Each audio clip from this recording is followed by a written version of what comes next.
I'm Leslie Elliott Boyce, and this is The Radical Center, a recording project I began in 2022 as a way to describe and discuss the social and ideological currents that are rapidly altering our culture. In a time when political polarization seems to be the norm, I'm seeking to understand rather than react. I'm grateful to all the thoughtful men and women who share their stories and insights with me in this conversation series. If you would like to contribute to this project financially, there are links in the description.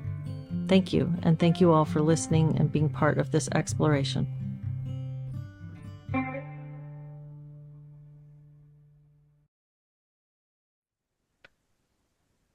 Well, I am very happy today to speak with Dr. Rick Bosshardt, and we've talked twice before for recordings on this channel.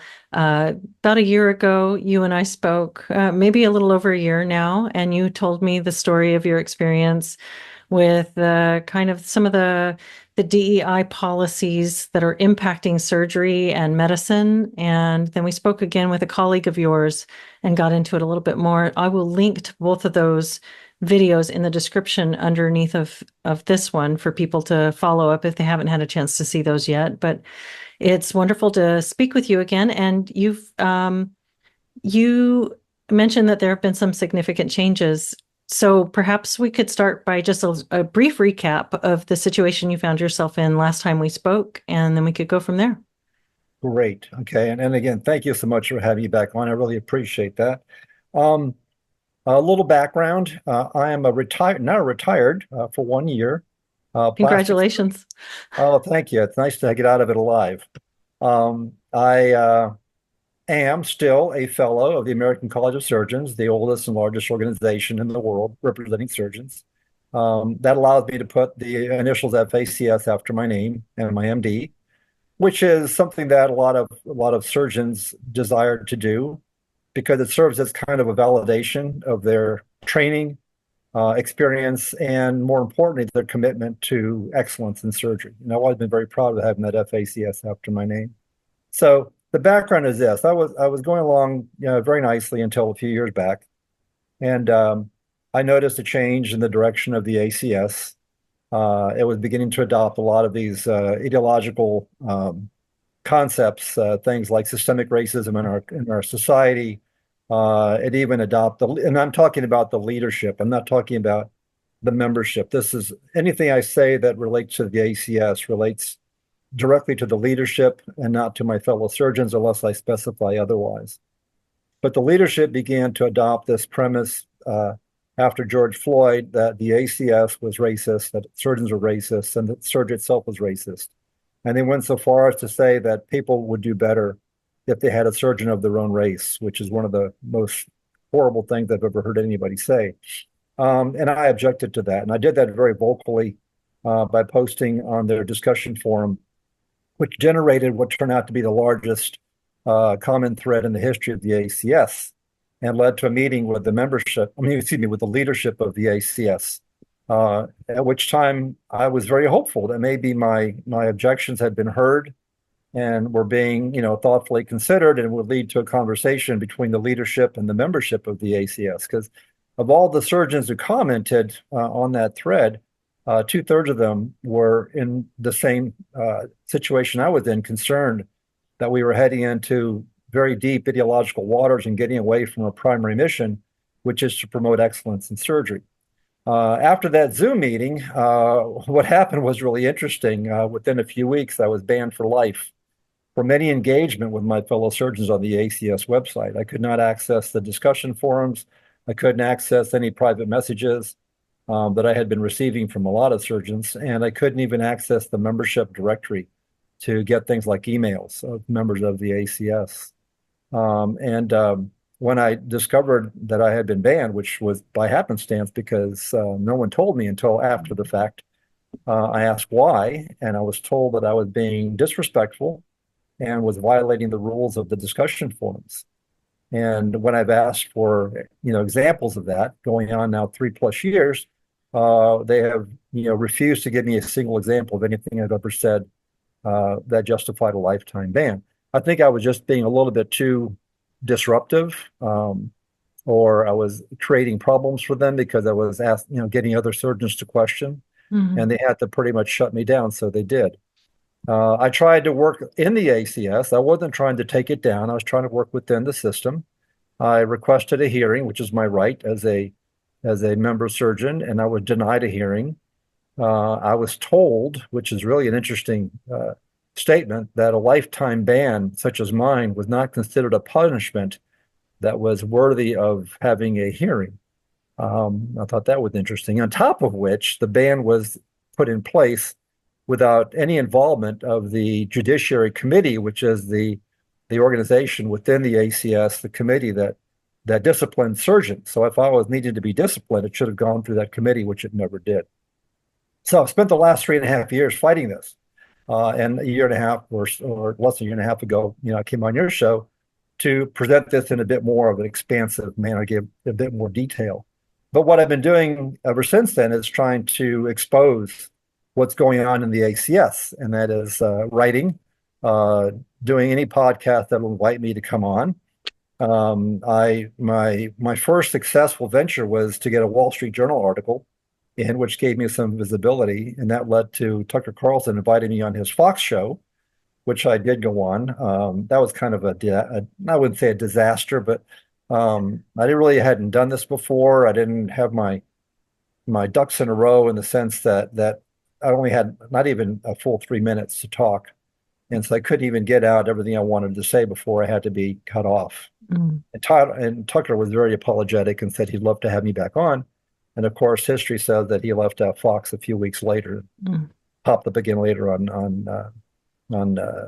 online.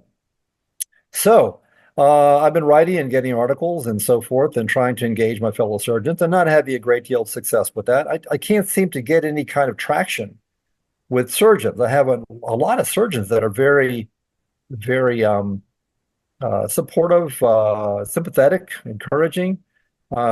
There's not very many willing to step up and say, this is wrong, let's do something about it. So it's been kind of a one-man show, and it's not what I wanted to do because I don't want it to be about me. Mm-hmm. And unfortunately, it seems like it has been largely. Okay, so what's the big deal? Why is this a big deal? First off, surgery is one of those professions where excellence is absolutely a requirement. It has to be at the top of the pyramid of priorities for practice. No less than, say, an airline pilot. They always use that example. Airline pilots are responsible for all the people on the plane and the air. Well, the surgeon has even more responsibility than that for that individual patient in front of them, and especially the patient on the operating table. And on top of being, competent and skillful and seeking to be excellent, another element of good surgical care is trust between the surgeon and their patient. Mm-hmm. We don't always get to choose our patients. When we're called to the ER, we don't know who we're going to see, what race they are, what country they're from, what sex they are, they're non-gendered. And regardless of these other categories of identity, we are required to provide them with the best care that we possibly can. And I believe that the vast majority of surgeons do that. I hold very strongly to the belief that surgeons are committed, by and large, to their patients, that they do the best they can.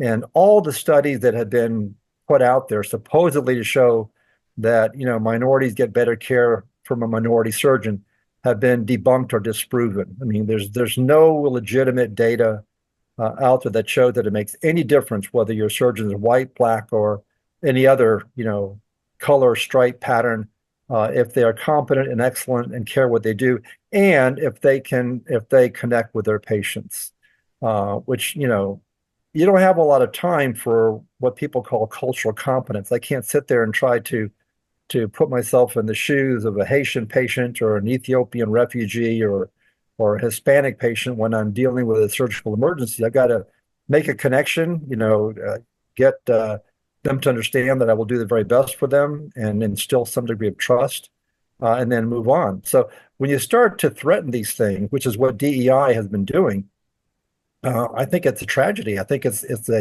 a detriment to good patient care. And the other issue is in surgical training. It's not just the practice of surgery, but the surgeons we're producing. There's such a push and an emphasis on diversity these days that we're trying to find surgeons that are going to be of a particular, racial or ethnic category to meet some quota. People don't like Mhm. that word, but quotas is what it is. The goal of diversity, equity, inclusion is to have proportionate representation where if you have 13% Black people in the community, in society, you're going to have 13% Black surgeons and on and Mhm. on and on. And that's just not possible or realistic, at least not at the present time.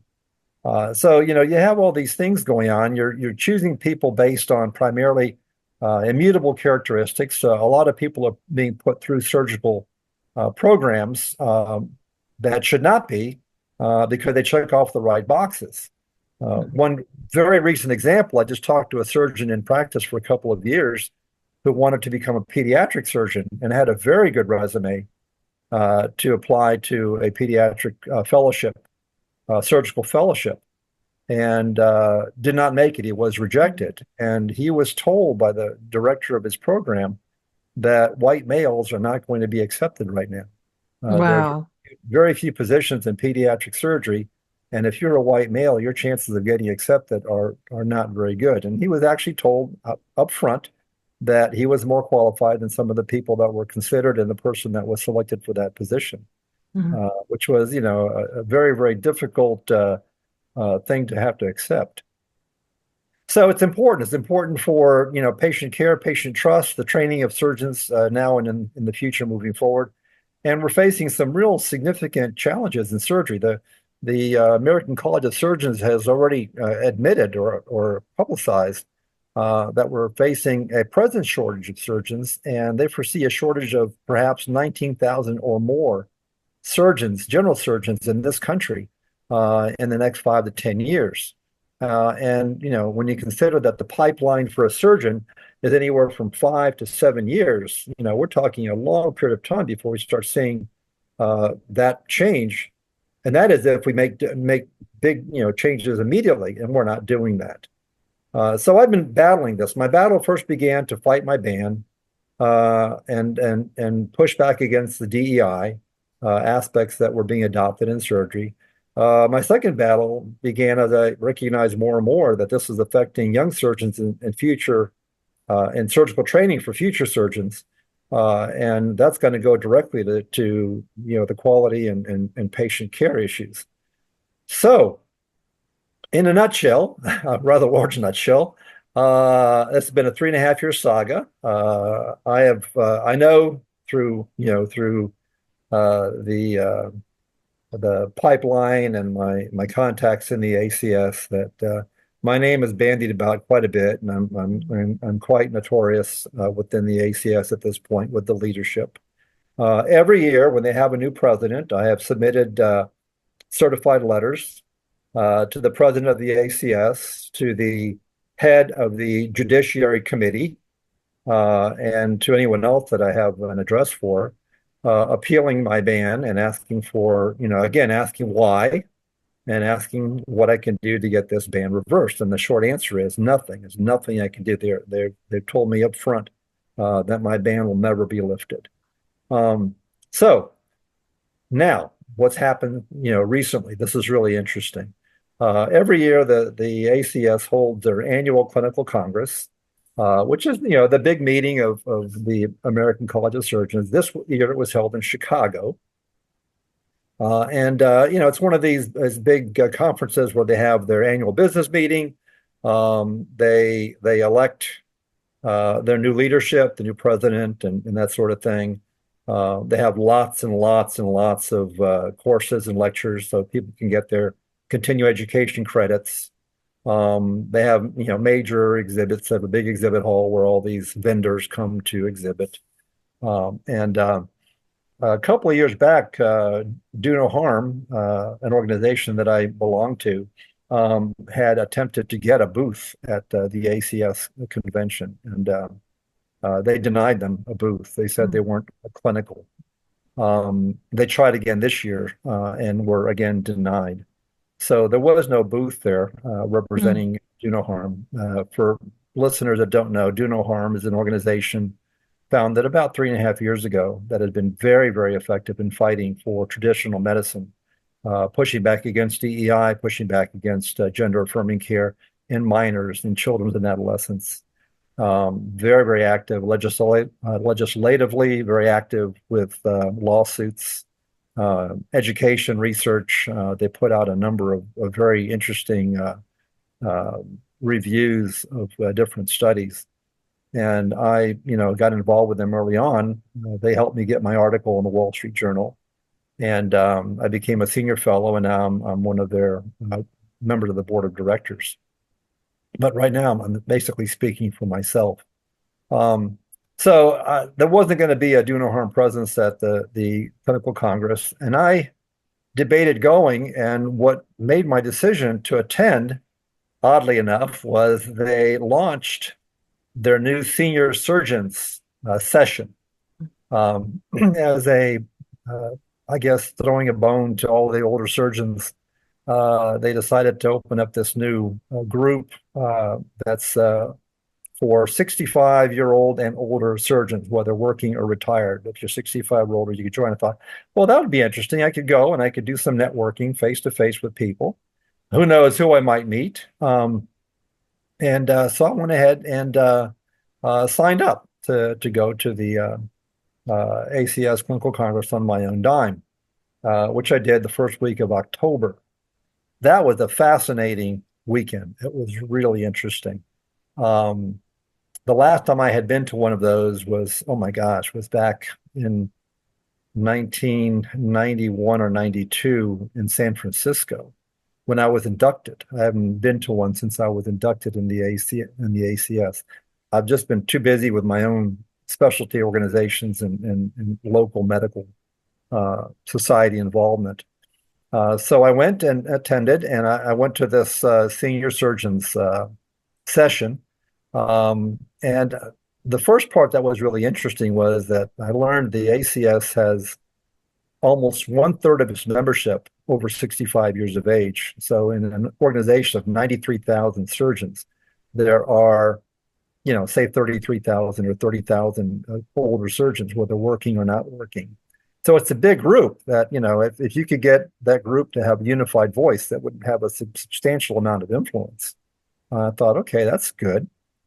Well, the attendance at this senior surgeon session was probably at the 35 surgeons. It wasn't very much at all. They had it's scheduled from 11:30 to 1:30, right across the lunch hour. So, and the session cost me $275 on top of my registration. So I'm thinking, okay, the least they can do is serve us something for lunch. Well, that didn't happen. They had a few, cheese squares and crackers and some sodas, and that was pretty much the extent of it. But the important thing was this: there was clearly no effort made to put together an agenda or a program. The person who introduced kind of opened up the session and introduced the new senior surgeons group happened to be someone that I had just been communicating with. Anyway, he had a couple of speakers that he brought up. One speaker didn't even know he was going to speak until that moment. He had nothing prepared. So we had what a 11:30, 12, a 2-hour session, and it was over in like 30 to 40 minutes. And the rest of it was milling around. I looked around and saw two people that I knew. A surgeon named Mark Sutherland, who is the vice president for member services. When I wrote my latest round of certified letters to the president and head of the Judiciary Committee, I never get an answer from them. They never even acknowledge my correspondence. They directed him to answer me, and he answered me with a very brief, dismissive email that said essentially, the ban will stand. There's no way you're going to get back in. And so I approached him and I said, and he recognized me with my name tag. I could tell he was a little bit surprised. And I was very direct. I was polite and professional, but I was direct. I said, I'd like to know why I'm still banned. I'd like to know what I can do to get this reversed. And the only response I got was, well, this isn't the time or the place. Mm. And my answer was, well, tell me when the time or the place is going to be because I don't get any response from emails and from correspondence. So when is it that I'm going to be able to, and I certainly can't call anybody. So when I, well, be able to have some kind of a communication. And, I could tell he was very uncomfortable. Uh, when I stepped away from him, I looked over and who was sitting in a chair just a few seats away was the former General Secretary, Tyler Hughes, who was the person that banned me or informed me of my ban. And so I approached him with the same basic questions. And immediately the first fellow came over. So I had the two of them standing there. Again, they said this is not the time or the place. And I could tell they were really uncomfortable talking to me. And so I realized, I wasn't going to get into some kind of a confrontation. So I just said, okay, fine. Thank you for, listening to me and whatnot. And I started to walk away. At which point I decided I was basically going to leave the room. But I saw some surgeons milling around. And I thought I'm going to go ahead and put my business card out and just tell people that they're welcome to contact me if they want to learn more about what's going on in the ACS. And I started to do this. And I came across one surgeon who immediately expressed great interest. Turns out he was formerly on the upper leadership of the ACS. It was no longer, he was in this older surgeons group. But he said, I really want to hear about this. And I said, great, I'll be happy to tell you. He grabbed my arm and took me over to the corner of the room and pulled up two chairs. And we sat down facing each other. And I began to lay out my history. And I don't think I'd spoken to him for more than 2 or 3 minutes. And immediately that first surgeon came over and said, excuse me to him and said, are you coming to the meeting? And he looked up and said, what meeting? And he said, the meeting, it's starting right now. And this is Art, Sutherland. This was the first person I spoke to that Sutherland that had responded to my email. He came over to this surgeon and said, are you coming to the meeting? And he was clueless. He said, well, I wasn't invited. He said, well, I'm inviting you now. And I looked up and said, is it okay if we finish our conversation first? And he says, no, he really has to go now. So clearly they were trying to this is really funny. Before this happened, before the whole meeting began, I'd been having a very nice conversation with a woman who was a staffer in the ACS, very friendly lady. And when I sat down with this surgeon to talk to him, immediately she walked over and started asking me questions about myself and things like that. And I answered the first couple of questions. I said, this is weird. And I told her, I said, we're having a conversation here. Okay, if we continue our conversation. And so she walked away. And then the other surgeon came over and invited him to this, I believe, totally bogus meeting because I looked up later and there were no meetings going at that time that would have been applicable to this. They were just trying to get me away from people, basically. So, that was my exposure to the senior surgeon session, which Did he pull the gentleman away? It was really pathetic. What's that? Did he pull the gentleman away, or did he succeed in distracting him? The other fellow stood up and he took him by the arm and directed him away. Oh, wow. Yeah. It was so really, you got to wonder what he said to him.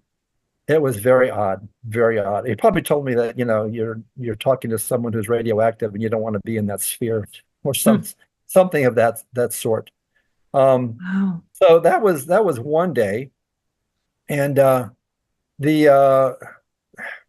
on Sunday, that was on Saturday. On Sunday, I was supposed to fly out. And I decided to go into the exhibit hall and just see what exhibits were there that weren't clinical. And there were a number of them. So the whole idea that they denied Do No Harm a booth because they were non-clinical was, again, a totally bogus claim. And I was getting ready to go to the airport early and just fly home because I had enough. And who do I come across in the lobby of the convention hall? And it was a former head of the Board of Regents of the ACS and happened to be the surgeon that was on the Zoom call with me back in April of 2022. when I got banned. 22 when I got banned.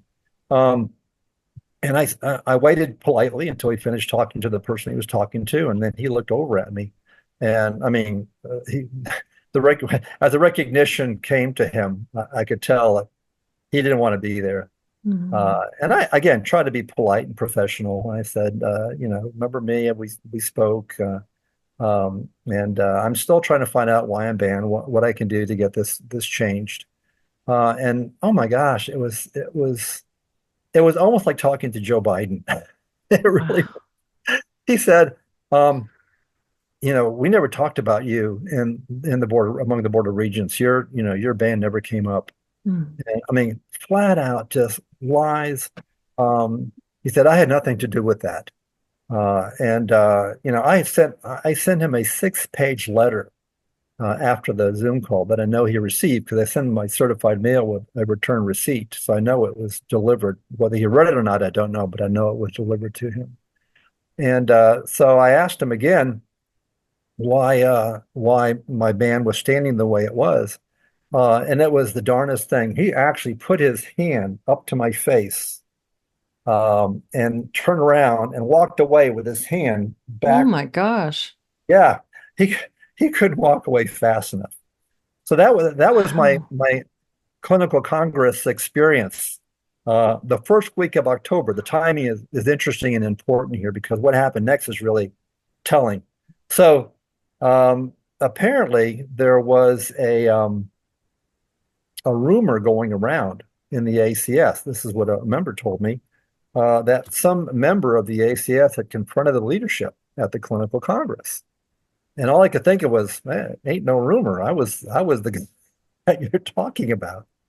And maybe 2 to 3 weeks later, tops, um, a uh, a fellow with the title of managing editor of the ACS, his name is Jerry Schwartz. He's not a surgeon. I never heard of this guy.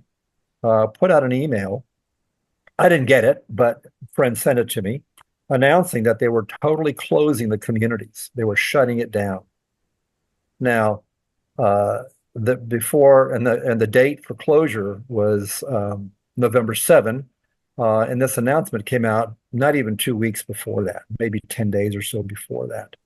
And so there was a flurry of comment threads about, hey, what's going on? Why is the ACS shutting down the communities? We haven't heard anything about this, and whatnot. And everybody that was commenting was upset. Um, and so I sent an email to this fellow, Jerry Schwartz, and said, can you please tell me why they're shutting down the communities? And again, he didn't respond. He sent one of his underlings, I guess you'd call them, staffers, whatever, with a longer title than his that I've never heard of. And the response was, well, they reviewed data for the past 10 years for the communities and found that the engagement was decreasing or declining. And therefore, they were closing them down. They didn't feel like they were, uh, worth having any longer. Well, what's interesting about that comment is that a year earlier, in July of 2024, they had celebrated the 10-year anniversary of the communities with a big announcement in the ACS about the robust engagement and how many, tens of thousands of surgeons were posting hundreds of thousands of threads and comments and so forth on the ACS. And then in February of this year, the ACS had another big announcement that they had just, replaced their current editor-in-chief of the communities with a new editor-in-chief who was going to be moving the communities forward, trying to encourage younger surgeons to get involved, and so forth. So here they're really blowing the horn for the communities, and then in one fell swoop, they shut them down. And I'm not trying to make myself out to be some kind of a big influence or the cause per se, but I can't help but wonder if my confrontation with them at the ACS meeting was the last straw. And they realized they're not going to shut me up or shut me down. I'm going to continue to push and push and push. And they felt the way to resolve the problem was just shut it down completely. So what they basically did is they took an organization with 93,000 members and a resource in that organization for surgeons to communicate with one another and communicate with the leadership if they wish, and silence everybody. I mean, instantly. No conversation, no discussion, no canvassing of the membership. Um, a de facto muzzling of 93,000 surgeons immediately. And what's interesting now too is that doing that accomplished a number of things. First off, it eliminated me of the problem because I don't have any more band to fight against. Everybody's basically off the community, so I can't be requesting to get back on something that no longer exists. Okay, they eliminate any bothersome, questioning of the leadership and what the leadership is doing by surgeons on the communities because no one can access the communities. It's just no practical way for surgeons to communicate outside of that. Now they said you can get on other, there are other sites you can get onto, but those are all over the place and they don't have that much engagement. And again, to reach surgeons, you really have to reach them through the organization that supposedly represents surgeons. What was the other thing that was really interesting about this was, oh goodness, I mean, there's so much to this, Leslie. It's just insane. It's just the way the whole thing was done. Even the people that don't like what I have been saying and disagree with me agree that shutting down the community was absolutely the wrong thing to do, and it was the wrong way in which to do it. And that's where we are today. Now, one surgeon has already opened up a Facebook page called Surgeons Lounge. Mhm. He's encouraging surgeons to go to and join. It's got 180 members right now. Compared to 93,000 in the ACS, it's not even a drop in the bucket. It's less than a drop in the bucket. There's no other venue out there in which surgeons can gather as a group, a unified group. I was hoping against hope that the senior surgeon sessions would be a source of, developing a unified voice for older, what I would call wiser, more mature surgeons in the ACS. And of course, that's moot because I don't think that senior surgeon session is going to ever do anything, to be honest with you. Mhm. The other thing that is interesting is it's not everyone's been saying, well, it's just the older surgeons. We need to be addressing the younger surgeons more now, and that's been a big part of my whole issue is that the junior surgeons in our profession need the senior surgeons for their experience and wisdom and for mentoring and all these things, and to discount them is, I think, a huge mistake. And the people that say that the younger surgeons are all bought out or sold out or bought into all the DEI stuff that's out there, I think that's wrong because I hear from a lot of young surgeons, fellows, residents. This one surgeon that I told you about wanted to be a pediatric surgeon and was told that they weren't accepting white males. He's been in practice for only a couple of years, so he's right out of training. And a lot of them are really starting to feel the effects of all this DEI stuff and have no way to push back. I mean, they don't have any organization that representing them. So that's where things stand right now. It's in a crazy state of flux. I thought I would be just simply walking away from the ACS after this happened, but the opposite has happened now that they've done this, and I think that they've basically shown their cards as to where they really are. They don't care about the membership. They care about protecting their turf, their power structure, their ability to direct the ACS in whichever way they want it to go, and not be accountable to anybody. And so that's where my push is now. I have an email group at the moment that consists of around 71 ACS surgeons, and we've been having a lot of email engagement.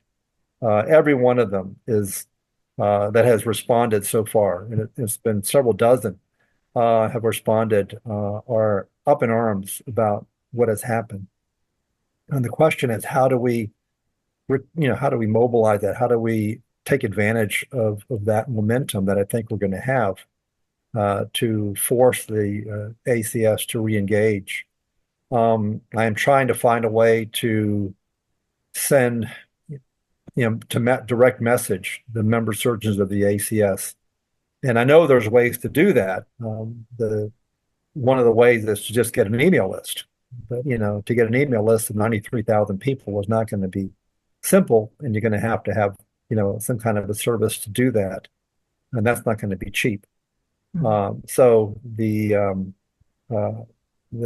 means by which we're going to be able to hopefully take this latest misstep by the ACS leadership and build it up into some kind of a groundswell movement of the rank and file of the ACS. We're still searching for how best to take advantage of that. And these podcasts, this format, is, to me, I'm very grateful for this because it gives me a platform that I don't otherwise have to be able to reach my fellow surgeons. Let's see here. I'm going to stop here for a second, see if you have any questions. I'm delighted to be able to answer questions. I don't know if I've raised questions or covered everything or not. So let me give you a chance to respond or ask. Yeah. Well, thank you. I think the way you've laid that out is really clean and linear, and it's really, there's so many things. First of all, the way that you present your concerns around the DEI and the diversity, I guess the diversity hiring, the quotas, these are really legitimate and reasonable concerns. These are not the way that you express them and describe the potential for negative outcomes as a result of putting things besides excellence in the highest priority for surgical hiring and for training, I think makes a lot of sense. And these seem like issues that the leadership should have had an interest in addressing. Whether they agreed or disagreed with your concerns, they still should have taken the time to address them and explain why they felt that that they were already taking these things into consideration. And the fact that they banned you from communicating with other surgeons is really telling, I think. And then then later on down this line, when they canceled the entire community message board, it seems like they knew that they were on shaky ground with maintaining your ban, and that your continued challenge was concerning enough. It's like, we don't want this guy at the party, and we really don't want him at the party so much that we're just going to cancel the whole party in order to make sure he doesn't get in. So the concern around seeing you I talk believe with that's what they did. I mean, unless someone has a better explanation for me, I think that is exactly what they have done. Well, it sounds so, and the way that they responded to you at that conference, at the Congress, is really alarming and unprofessional. It very much sounds like you were being prevented from discussing your concerns with other people and spreading that concern among your colleagues, and that was the case with banning you from the message board and from stymieing you in having dialogue with your colleagues at that Congress. So yeah, I'm a pariah. yeah, well, That first of all, it's pretty impressive that you've had the courage to put yourself in that position. I know professional organizations really do stress professional development and holding a consistent professional identity. So the pressure on people who are a part of a professional society to adhere to the norms and codes and behaviors of their profession is really strong. And I think my strong suspicion is that that's a big part of why we see a lot of groupthink in the expert classes, because there isn't a need to uphold the professional identity. So to find someone who's willing to break ranks, the stronger the professional identity, the more difficult it is to break ranks with that. So it takes some exceptional personality traits. I Yeah. agree with you. Surgeons, for all that surgeons are regarded as very supremely self-confident and strongly opinionated and whatnot. I think that they are. I've learned that they are just as hesitant as the rest of us to put themselves out there and stick up their neck when it might get chopped off if they say the wrong thing that goes against the narrative that the overall group of surgery is trying to put forth. The ACS does recognize these problems, and the DEI comes in again as a huge disadvantage because the issue of young surgeons being less qualified.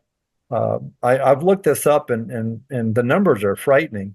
Um, Today, right now, more than 80% of surgeons who finish training in general surgery do not go into practice right away.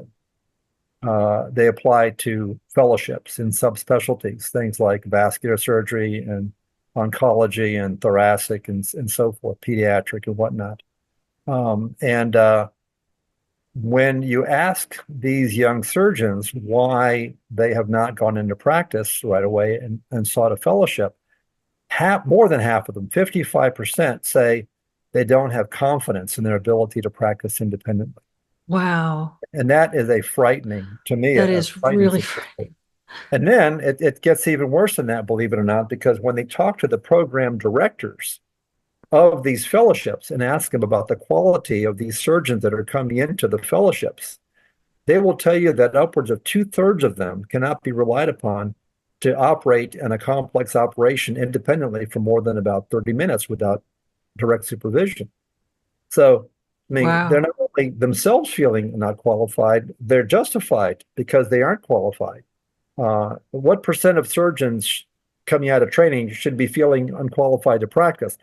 I'm sure it's not 80%, and I'm No. sure that it's not 2/3 that can't operate, properly. So that's it. So and the ACS recognizes this, but here's where it's almost funny. I mean, you'd like to laugh at it, but you can't. Um, what the ACS has done is they set up, try to set up a mentorship program. Well, they will connect a young surgeon with an older, experienced surgeon to not necessarily go in the OR with them, although that's not out of the question in some instances, but to advise them, to be there, to bounce, questions and things off of them. And yes, in some cases, I'm sure it would be to assist them in the operating room. That happens even locally in our hospital when a new surgeon comes in town.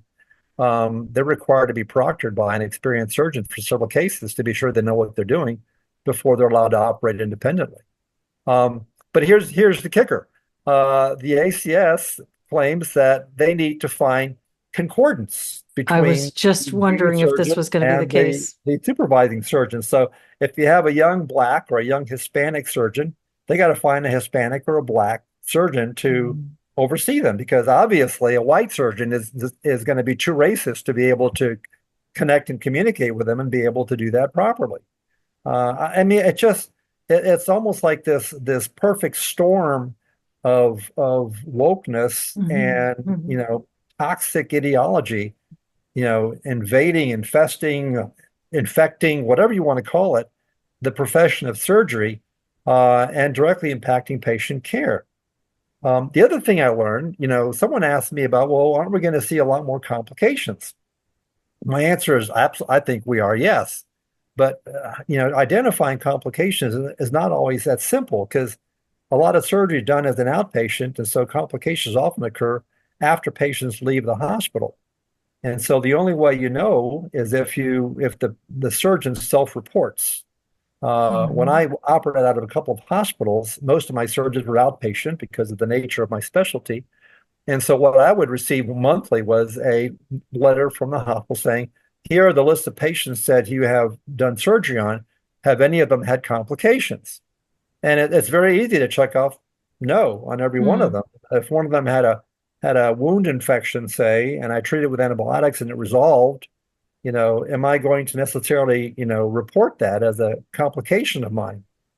Ethically, properly, the answer is yes, you should, but don't Well, tell and me the patient's not there to if you not do. were a hospitalist and they followed up somewhere else, you wouldn't even know about it.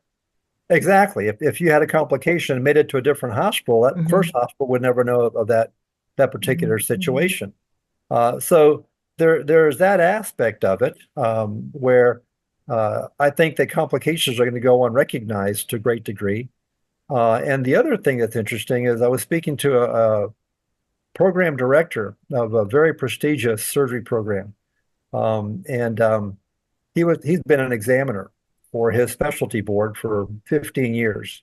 And he said one thing he has noticed is that when he is reviewing, when you are applying for your to take your board examinations, almost all surgical specialties require that you submit a log of the operations you have performed that they can review, and then they may even pick some cases out to quiz you on when you come in for your oral examinations. And he was been reviewing the logs for these surgeons, and he's saying these surgeons are way too slow. Hmm.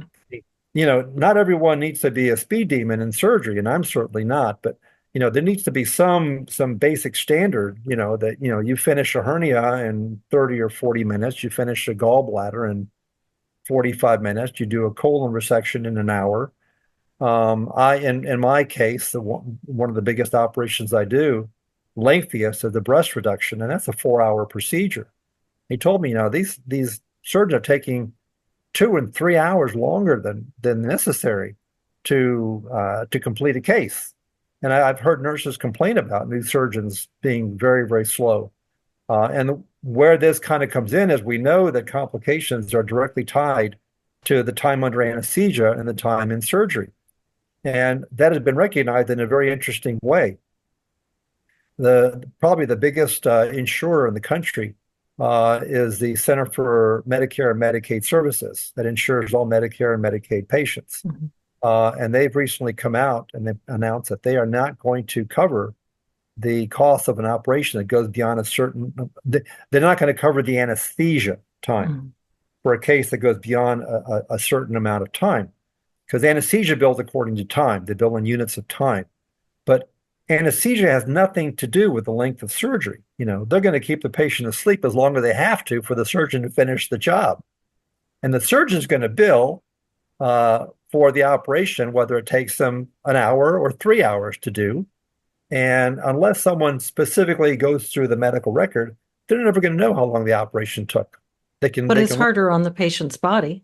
Yeah, they can look at the anesthesia record and see that it went, 2 hours longer than usual. But there's really no way to carefully review that.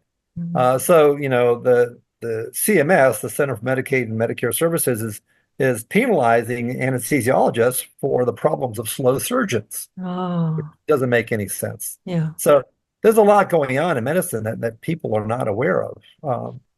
Unfortunately, today, you cannot walk into a hospital or an office and assume that the surgeon you're seeing is going to be a competent surgeon the way we took for granted years ago. Those days are behind us now. And you have limited ways that you can vet a surgeon. I have the ability to vet a surgeon in a lot of different ways, knowing what I know. Most patients don't have that fund of knowledge that I do. And so you rely on recommendations from your friends and are they in good standing with the medical society and look up their record for lawsuits and things like that. But you just don't know. And a lot of these younger surgeons are just not only not competent, but many of them are overconfident in their abilities, without being justified in doing that. I would expect a much higher level of rigor in surgical training, in medical education, than I would in counselor education. I'd still expect counselor education to be rigorous and evidence-based. But what I saw in graduate school was a replacement of classical and evidence-based serious education with ideology. And it sounds like that's happening in medicine, and it's incredibly alarming in a field where the rigor and the skills and the capability and the competence of the person that's working on you, with you, is is everything.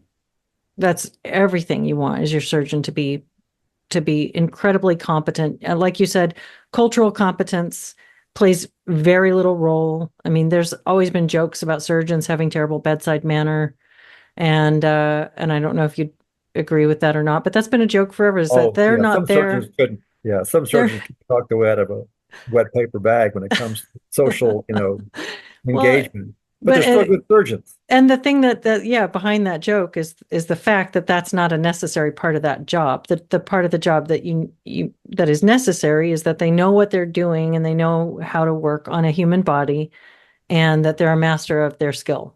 And so the idea of surgeons being forced to do cultural competence training, well, um, this is all just incredibly alarming. What do you think is, do you speculate at all about why this has taken hold and why the leadership is not willing to listen to complaints from people like yourself who have concerns?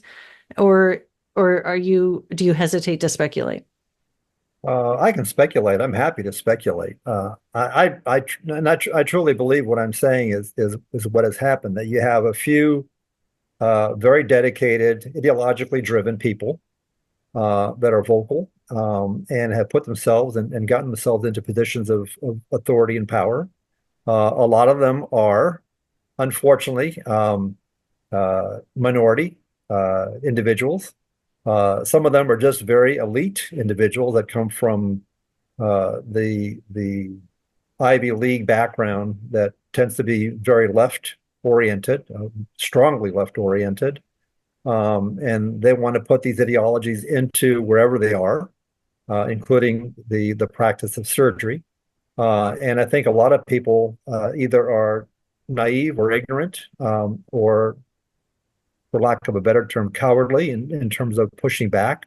Maybe they're kind of confident in pushing back because they don't know enough.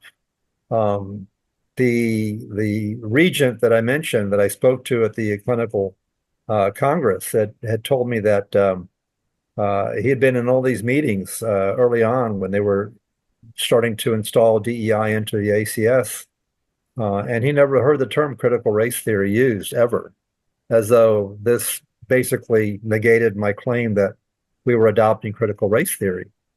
And my rejoinder to that was, well, if you go into any surgical conference today, you're not going to hear the words germ theory anywhere being discussed because it's part and parcel. It's such a part of what we do in surgery. It doesn't need to be discussed anymore. And critical race theory is so underwriting all these ideological things that are being done that people don't have to bring it up. Number one. Number two, the people that do know, for them, it's become toxic. And so they had to get rid of that term and put in something a little bit more benign, something like diversity, equity, inclusion.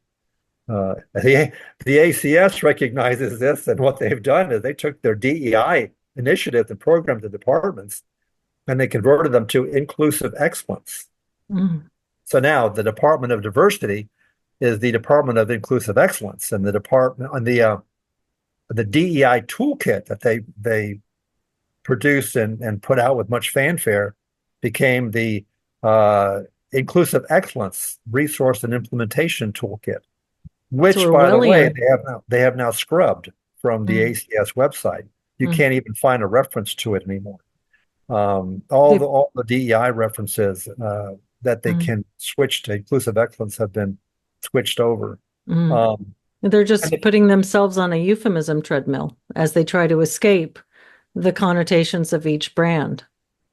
and if you think about it, inclusive excellence is an oxymoron. Mm. I mean, if everyone's excellent, then nobody's excellent. Yeah, That's basically that's what everybody true. is. If no one stands out, then their excellence becomes moot. Hmm. Uh, so That's inclusivity and true. excellence to me are mutually exclusive I hadn't concepts. even realized that, but you're absolutely right. Yeah, so everyone can't be excellent. I mean, you're always going to have people that rise above. Why do you have, professors out there lecturing and being asked to perform surgery before, groups of their own peers? It's because people recognize that they are a cut above, no pun intended, everybody else, and have something to give to the rank and file. Yeah, so they recognize these things, but going back to why they're doing this, I think it's a commitment to ideology over a commitment to their profession. I think the profession takes a back seat to the whole social justice thing that is trying to dismantle, traditional mores and traditional ways of doing things. And I just happened to look up your little video from 3 years ago talking about social justice, and this is absolutely what's happening. They are committed to installing social justice into the medical profession. And if that means that you have to bring standards down in order to meet all your quotas for the demographics, that's what you do.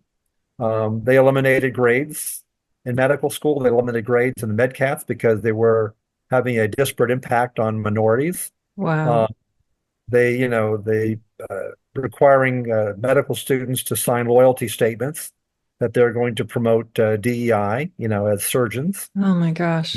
They take students out of classes uh, in basic sciences and medicine and make them sit through, what I call struggle sessions to confront their white privilege and their implicit bias and all the other horrible things about themselves that will make them, adopt a tribal identity as opposed to being individuals.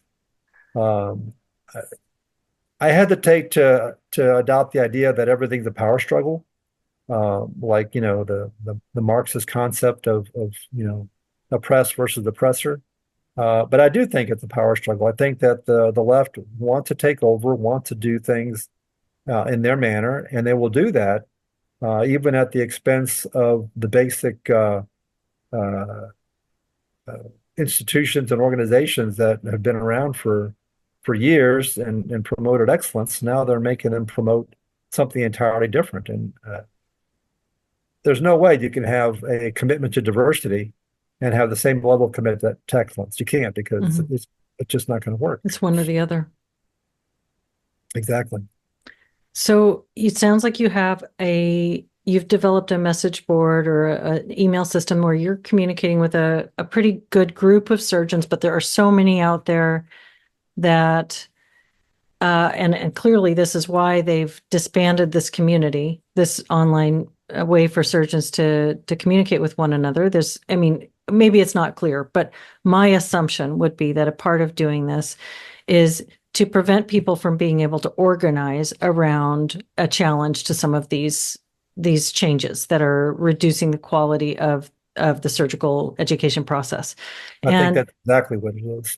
So if you were to just give a brief address to the surgeons out there that you haven't been able to reach, what would be your message that you'd want them to hear? My message to ACS surgeons would be simply this: that we need to wake up to what's happening in medicine in general and in our profession specifically.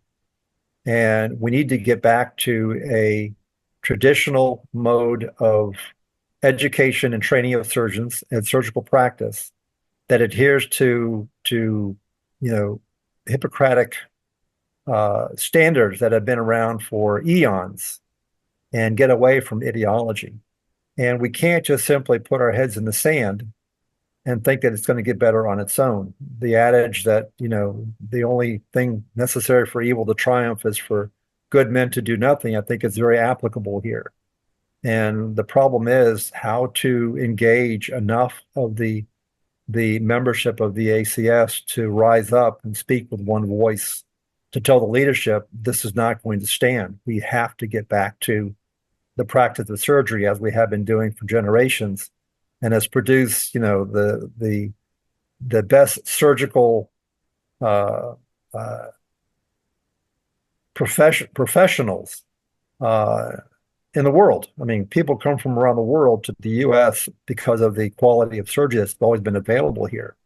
I think that may change in time, but my fellow ACS surgeons need to know that the leadership has done everything it can to dismiss and to censor and to cancel any surgeon who speaks against the actions and the direction of the ACS. And you can't have that in a professional organization. Whether or not you agree with me and my premise about DEI being banned, you have to agree that to muzzle a surgeon just because they're speaking up is exactly the wrong thing to do. And I don't want to put too much of a comparison to this, but we witnessed what happened to Charlie Kirk when all he was doing was speaking up, and because he was saying things that people didn't want to hear. He was shut up in the most definitive way possible. Well, of course, I've not been shot or even threatened in that manner, but what I is isolated completely in the most complete manner possible, with no avenue to deal with it. I mean, I wasn't allowed due process. I wasn't allowed to contact any of my member surgeons through the membership directory. It was a complete cancellation where I was present one day and gone the next. And if it can happen to one surgeon, it can happen to all of us. And it has. Now it has. Now, even if you weren't, active on the communities, you have lost your voice in the ACS, basically.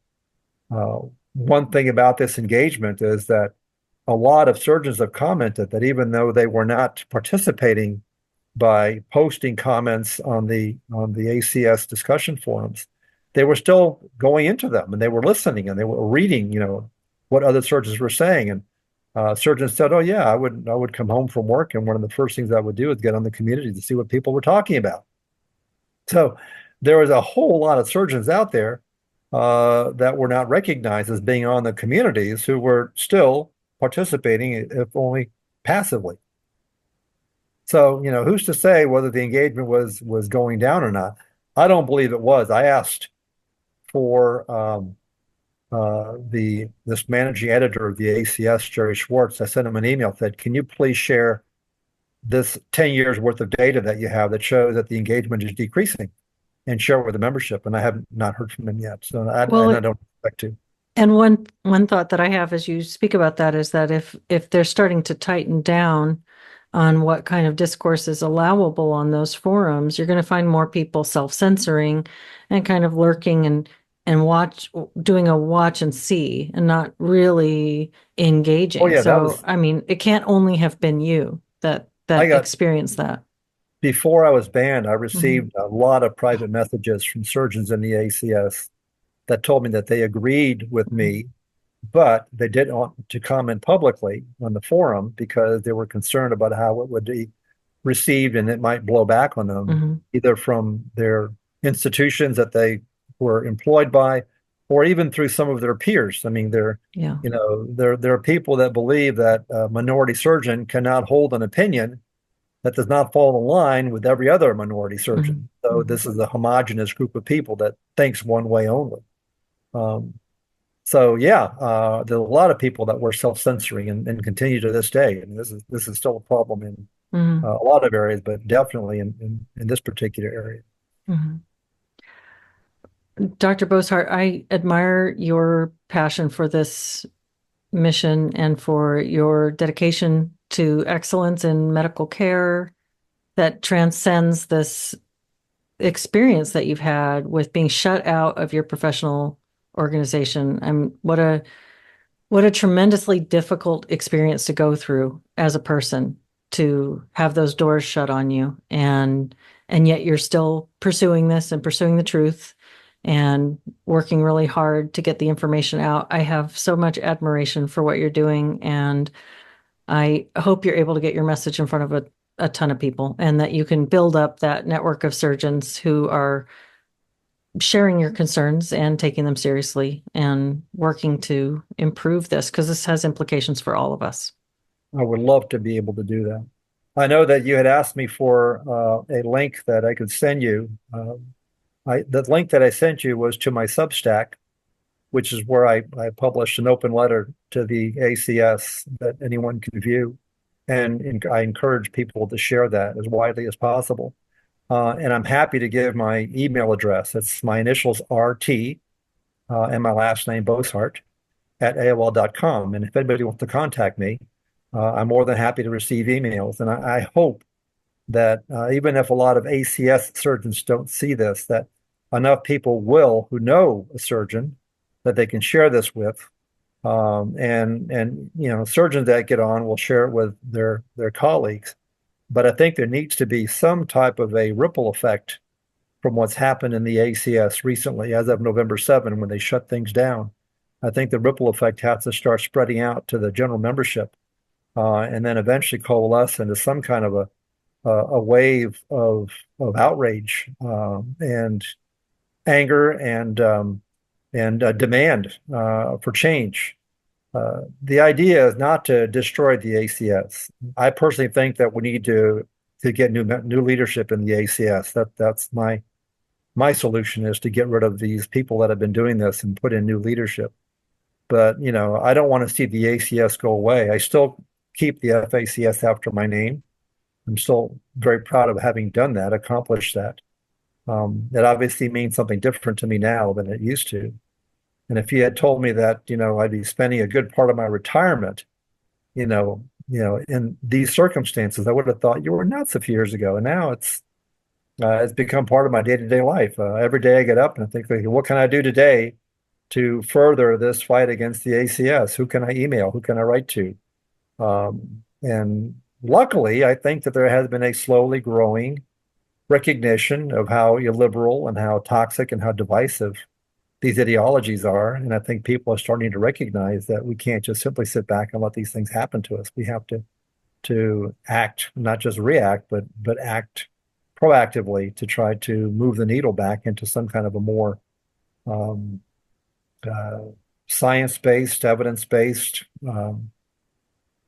area in medicine in particular. I mean, you can't have political and ideological medicine. I mean, that's another oxymoron. I mean, medicine has to be dedicated to the individual patient and taking care of the patient to the best of our ability, and everything else beside that is secondary.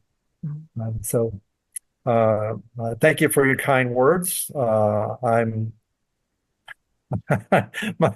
my family is wondering when I'm going to stop doing these things. I do Well, take a break now and again from doing that, but I think that they just simply made me decide to double down with what they have recently done. They didn't get rid of me by disband as I believe they thought they by this closure as they thought they would. I think it just has incentivized me to work even harder.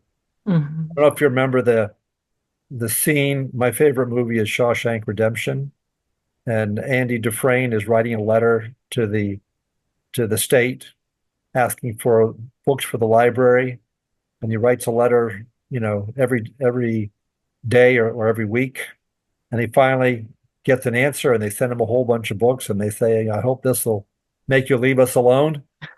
And he says to the guard, he says, "I think I'm going to write 2 letters a day from now on." So that's me in That's a the nutshell. spirit. As much as I was pushing back before, I'm going to push back twice as hard now. I love it. Well, you have my respect for that. And for those who are just listening, can you tell them the name of your Substack? I'll put the link in the description as well. It's Richard T. It's all one word, Richard T. Bosshardt, MD, .substack.com. Awesome. So Thank you. if you plug in my full name, Richard initial T Bosshardt .substack.com, you will pull it up. And you would think I'd be absolutely certain about that, but what I'm going to do real quickly is just verify that. Yes, I just verify that is correct. Excellent. Well, thank you again for this time, and for sharing your story. And it's an honor to be able to speak with you. And I wish you all the best in getting the attention of more surgeons. And I think it'll be good for the good of all if more people pay attention to this concern. I hope so. I would love to be able to walk away into my retirement and think, okay, medicine is in better shape now than it was when I became a doctor. And I honestly cannot say that right now. I really, and that's tragic, to look on a profession that you devoted your life to and think that it's in much worse shape than when it was handed to you, and your peer group. That's pretty sad. What I'd love to do, Leslie, is come back on here in about a year or so and say, hey, look at how much we've accomplished in the year since we last spoke. Let's see if that happens. I hope we could do that. All right. Thank you Keep very good luck much. with your podcast. I hope you continue with growing success. Thank you. Thank you so much. Been my pleasure.